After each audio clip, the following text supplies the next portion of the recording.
Welcome to Coruzant Technologies, home of the Digital Executive Podcast. Welcome to the Digital Executive. Today's guest is Sam Gupta. Sam Gupta has been an ERP thought leader in the digital transformation space for nearly 2 decades, with the primary focus on financial systems and ERP.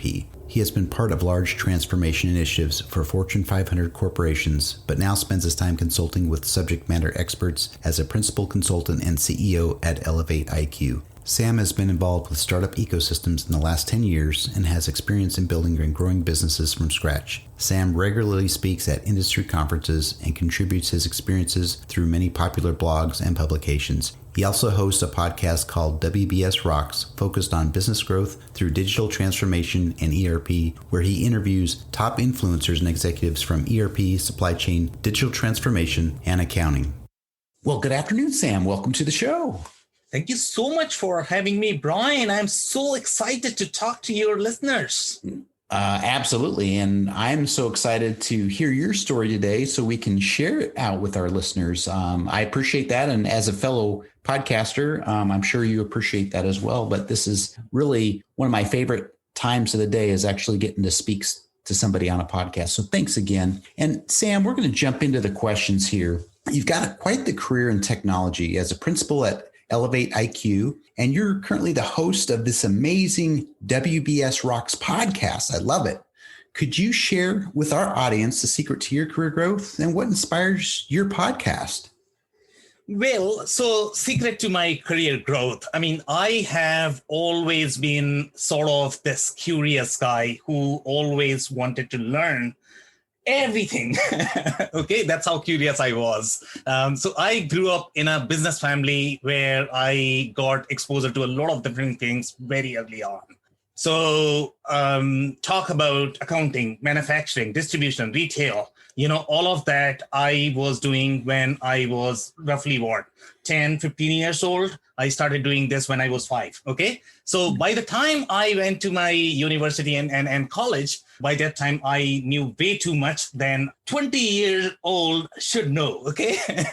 So with respect to my career, then I started doing a lot of consulting in the Fortune 500. And I wanted to learn as much as I can from these companies, the engagement that we were doing. But end of the day, I consider myself as the analyst as well as the big picture guy. So if I don't really see what is happening as the big picture, it becomes very hard for me to get motivated, right? So that's why after spending roughly 10 years in the Fortune 500, consulting, then I moved on to doing my own consulting, and that was sort of the birth of the ElevatIQ.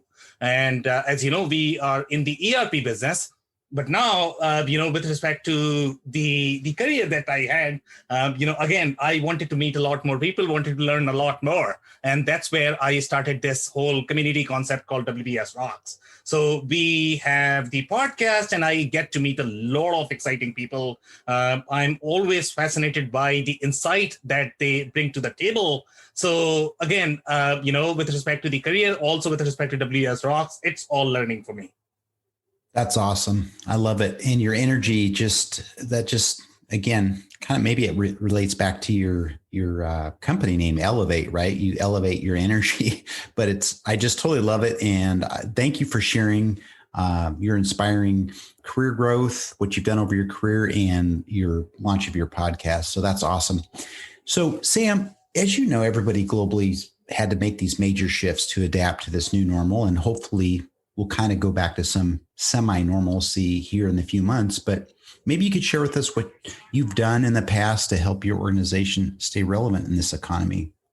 Yeah, and that's a very interesting question because, I'm actually going to tie back to your first question related to the birth of the WBSRocks. So before COVID, we were not really doing as much inbound marketing, to be honest, just because I never believed that inbound marketing is going to work for us because we have a very long sales cycle, as well as we are talking to CFOs and COOs. So for me, it was always like, we have to provide the personal touch over the phone. We should always be in touch with them. And I never believed that any executive is going to come to my site, and that's how people are going to bring me business. I was just so ignorant, I would say, in terms of the inbound marketing. So let's face it. I mean, COVID gave us a lot of learnings and lessons. So what we started doing, we were not getting as much business as we used to get pre-COVID. So then we had a lot of time as well. So we started figuring out, okay, what can we do to stay relevant? As per your second question. So we started developing a lot of content from the SEO perspective. But then we did the content, but nobody was really reading it. So we had to figure out, okay, what can we do to distribute it? And that's how we got into a lot of LinkedIn work that we have done in last 3-4 months. We started spending a lot of time on LinkedIn, just gaining the number of followers. What can we do to promote our content on LinkedIn? In fact, I mean, that was the reason why we started the podcast, because based on the podcast, we can build our community, we can promote our content. So yeah, so I cannot tell you how many things we are doing just to stay relevant, because we have to fight hard, as we know. This is a tough time for all of us. Absolutely. It's been really challenging for some people. It has devastated their business. Others, they were managed to survive. And so I appreciate your share, your unique story to the challenge. And so, Sam, let's talk a little bit about, you mentioned ERP, right? So are you leveraging any new or emerging technology in your tech stack? If not, maybe you found a cool tool or app you could share with us today. Yeah, so I'm not sure if I'm going to talk about any specific technologies related to ERP. Obviously, there are tons of technologies there as well.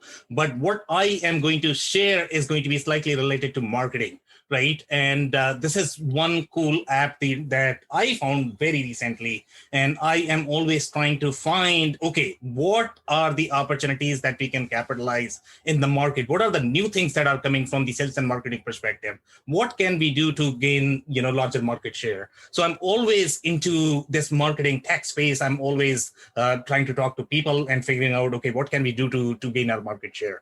So one of the cool technology that I found is related to the intent. And again, this is possible now because of, all of these cool things are happening from the machine learning perspective.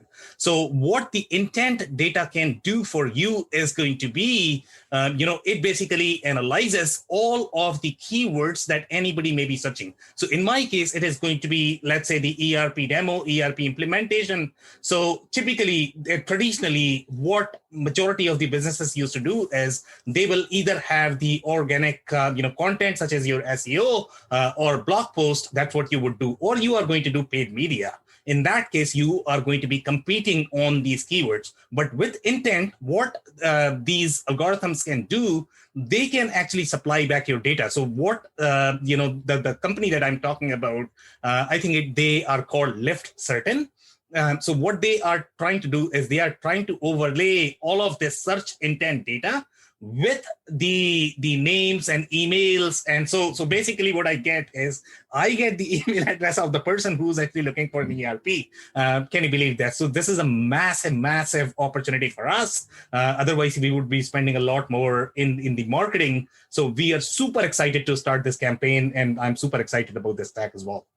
That's awesome. Thank you again for sharing that, Sam. And I think, again, these insights, these tips or tricks that, I'm gleaning from, guests like yourself on this podcast has really resonated with a lot of people trying to, take their marketing game or technology game to the next level. So thanks again.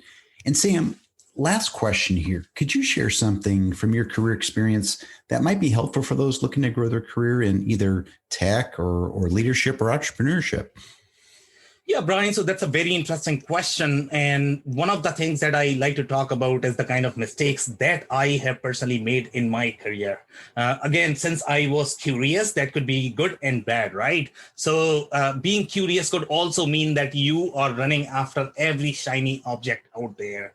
And I was definitely culprit of that because, I wanted to go after every cool technology that I could find. And I wanted to maybe create an idea, maybe create a startup around that. But then that actually fired back big time. So my personal advice to anybody who's trying to grow is going to be find that inner voice. What makes you? What defines you? Find your focus, find your core. And that's where opportunities are for anybody who is trying to grow in their career. A lot of people are going to say that, you know what, legacy systems or ERP or any of the outdated technologies may not be cooler to build your career. That's not true at all. I mean, those could be equally cooler. In fact, I mean, you can probably make tons and tons of money if that is your focus or grow your career just because nobody else is doing that. So again, don't go by what everybody else is doing. Go by what defines you, what you are super passionate about, what you are really focused on, and what are your core values. Thank you for sharing that, Sam. I really do appreciate that. And again, it's nice to be able to plug in to a podcast or plug into somebody that shares a story that might resonate with you as far as what you've learned in your career that may have, again, helped somebody that's either starting out or maybe switching careers. So thanks again. And Sam, it was a pleasure having you on today, and I look forward to speaking with you real soon. It's been my pleasure, Brian. It's always fun to talk to you. Bye for now.